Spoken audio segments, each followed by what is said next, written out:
नमस्कार दोस्तों, से राधे। हर माँ बाप की इच्छा होती है कि मेरे बच्चे की याददाश्त बहुत अच्छी हो, शिक्षा अच्छी हो, प्रेजेंस ऑफ माइंड अच्छा हो, बोलने की ऐसी कला हो कि सबका मन मोह ले। क्या आपको पता है कि ज्योतिष में इन सभी कलाओं को बुध के द्वारा देखा जाता है और जून के महीने में बुध अपनी राशि में विराजमान होंगे, अर्थात बहुत मजबूत और स्ट्रांग पोजीशन पे होंगे। तो इस दौरान जो बच्चे पैदा होंगे वो इन कलाओं से कहीं न कहीं से बहुत अच्छे होंगे। तो कब शुरू होंगे और कब समाप्त होंगे उसकी पूरी जानकारी इस वीडियो में हम आपको देने वाले हैं। साथ में हम आपको ये भी बताएंगे कि कैसे ये हर दिन एक विशेष कुंडली में जाकर राजयोग बनाते हैं, अर्थात इन कुंडलियों में सबसे ज्यादा किस तरह से इसका प्रभाव मिल सकता है। इन्हीं सब महत्वपूर्ण चीजों की चर्चा इस वीडियो में हम आपके साथ करने वाले हैं। सबसे पहले बात करते हैं बुध की।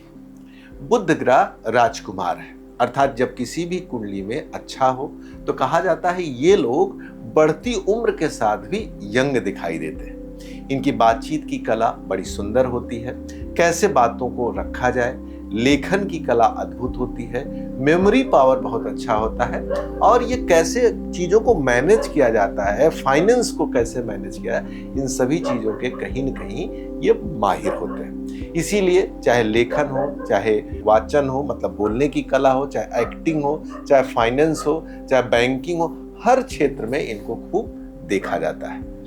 जून में ये ग्रह अपनी राशि में, बुध की दो राशियां हैं, एक मिथुन राशि है, एक कन्या राशि है। तो बुध मिथुन राशि में जाएंगे। कब जाएंगे? 29 मई 2026 को बुध जो है मिथुन राशि में चले जाएंगे। कब तक रहेंगे? 22 जून तक बुध इसी राशि में विराजमान रहेगा, अर्थात इस ड्यूरेशन में जो बच्चे पैदा होंगे उनकी कुंडली में बुध स्वगृही पाया जाएगा। लेकिन केवल बुध के स्वगृही होने से ये सारे फल आपके बच्चे में आ जाएंगे, ये कहना ठीक नहीं होगा। क्यों नहीं ठीक होगा? क्योंकि प्रतिदिन 12 कुंडलियां बनती हैं, उसमें से एक या दो कुंडलियां ऐसी होती हैं जो राजयोग कारक होती हैं, अर्थात उन कुंडलियों में कहीं न कहीं से इन ग्रहों की प्रधानता होती है, जिसके आधार पर हमारे द्वारा जो बताया गया शुभ फल है वो अधिक मात्रा में प्राप्त होता है। इसको हम इस तरह से ले सकते हैं, जैसे मान लीजिए आपके पास एक बहुत अच्छी प्रकाश करने वाली टॉर्च आ गई या बल्ब है, लेकिन क्या वो दिन में उपयोगी होगी कि रात्रि में उपयोगी है? ऐसे ही हर कालखंड की अपनी एक विशेषता होती है। प्रतिदिन 12 कुंडलियां बनती हैं, उसमें 5 मांगलिक होती हैं, 2-3 राहु केतु और शनि के प्रभाव से प्रभावित होती है।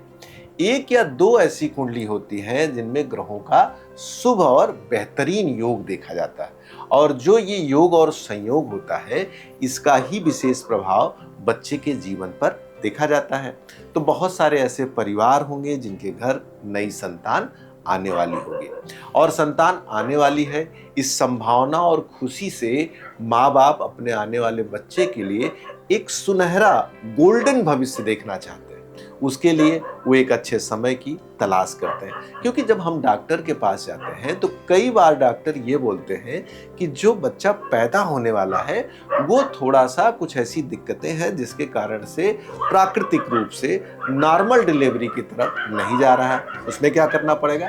उसमें ऑपरेट करके बच्चे को बाहर निकालना पड़ेगा। ऐसी स्थिति में थोड़ी पीड़ा जरूर होती है, लेकिन आपके पास एक अवसर होता है कि आप किसी भी विद्वान से पूछकर, किसी भी ज्योतिष के जानकार से पूछकर अपने आने वाली संतान के लिए एक शुभ समय और डेट का निर्धारण कर सकते हैं। ज्योतिष पंचांग चैनल हर महीने आपको मूल, अंक ज्योतिष, विष योग से संबंधित वीडियो प्रदान करता है। आप ऐसी स्थिति में अपने आसपास किसी विद्वान के द्वारा अगर नहीं कोई मिलता है तो आप दिए नंबर पर कॉल करके आप हमसे सीधे बातचीत करके अपने बच्चे के लिए एक अच्छा समय निकलवा सकते हैं। वीडियो को पूरा देखने के लिए धन्यवाद। से राधे।